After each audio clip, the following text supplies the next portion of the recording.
ప్రెగ్నెన్సీలో ఎన్ని స్కాన్స్ చేసుకోవాలి? అసల ఏ స్కాన్స్ అనేవి చేసుకోవాలి అని చాలా మంది అడుగుతున్నారండి. ప్రెగ్నెన్సీలో టోటల్‌గా 5 స్కాన్స్ అనేది చేయించుకోవాలండి. ఫస్ట్ స్కాన్ అంటే వయబిలిటీ స్కాన్. అది 6 వీక్స్ తర్వాత చేస్తామన్నమాట. అందులో బేబీ అసలు గర్భసంచిలోనే ఉందా లేకపోతే ట్యూబ్‌లో ఫార్మ్ అయిందా, ఎక్టోపిక్ ప్రెగ్నెన్సీ అని చెప్పేసి చూస్తాము. అలానే బేబీ ఒక గుండె చప్పుడు ఫార్మ్ అయిందా లేదా అని చెప్పేసి చూస్తాము.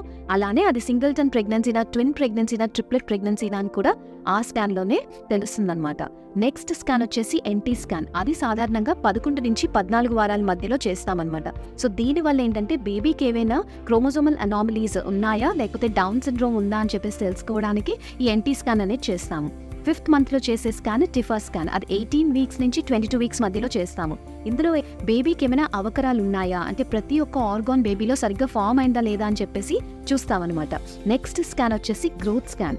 ఇందులో ఏంటంటే బేబీ యొక్క ఎదుగుదల ఎలా ఉంది, ఉమ్మనీరు ఎలా ఉంది, ప్లాసెంటా అంటే మాయ యొక్క పొజిషన్ ఎలా ఉంది అని చెప్పేసి ఈ గ్రోత్ స్కాన్లో చూస్తామన్నమాట. And last and final scan just డెలివరీకి ముందు. అప్పుడు కూడా అంతేనండి.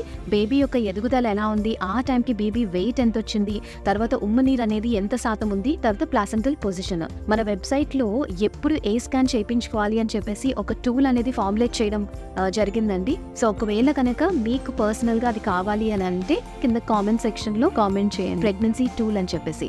Thank you.